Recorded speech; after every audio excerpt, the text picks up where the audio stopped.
In Florida's largest city, Jacksonville, 500,000 people remain under evacuation orders. Matthew's storm surge caused massive flooding there yesterday, which only got worse today.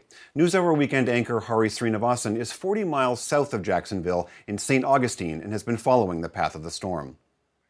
In Orlando, Florida, we met Dave Floyd, who rode out Hurricane Matthew with his family and pets in a hotel.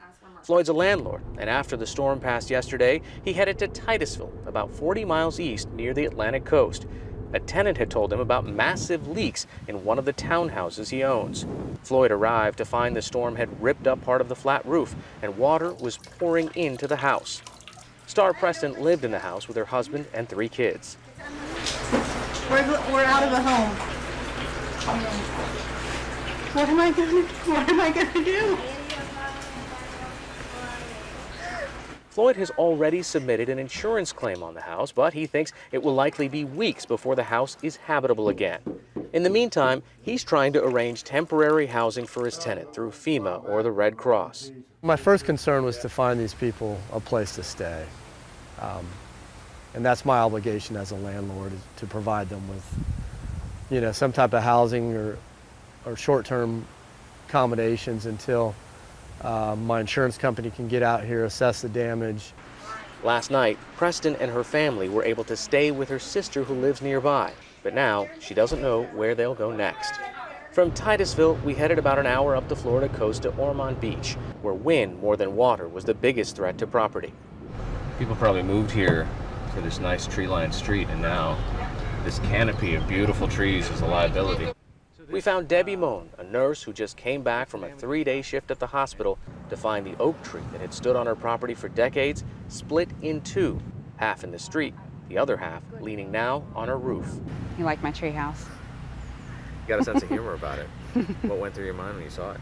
I didn't want to look at this. I parked over there and then went in the house first to see if I could see daylight through my roof. Yeah. And because my husband really didn't want to tell me everything, but he said we're okay.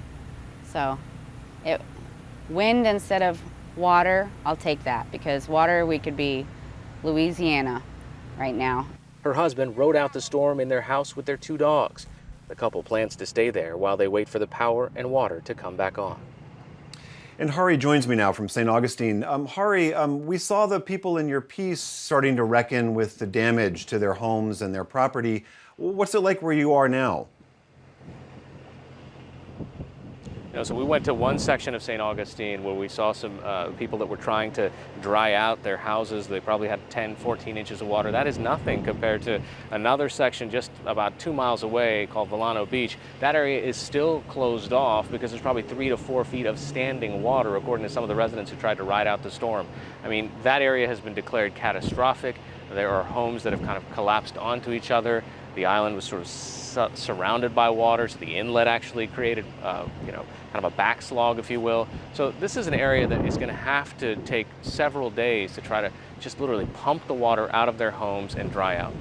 And are you seeing any evidence of rescue efforts? Are you seeing FEMA or the Red Cross? Like, what does the recovery effort look like where you are? So there have been Red Cross shelters that have been set up and down the coast. One of the ironies is today, glorious sunny day. Tomorrow it's also going to be the same. So the people who are staying in these shelters during the day, they're just anxious to try to get back into their homes, especially if it was in those areas that's been sealed off. So they want to get there. And of course, the authorities don't want to let them back in. Right now, there's no power. There's still power lines down. There's no water. That's been turned off. So basic infrastructure isn't there to let these people back in. So it's a long, slow phase back. And, the recovery efforts, this is how long it takes to get through. But I don't think anybody expected as much of the coastline to be hit by one single hurricane. I mean, obviously, as you're describing and as the pictures we've been seeing, they're showing incredible damage and there's been some loss of life there. But this was predicted to be much worse. Is there any sense from people you've been talking to that they might have dodged a much bigger bullet?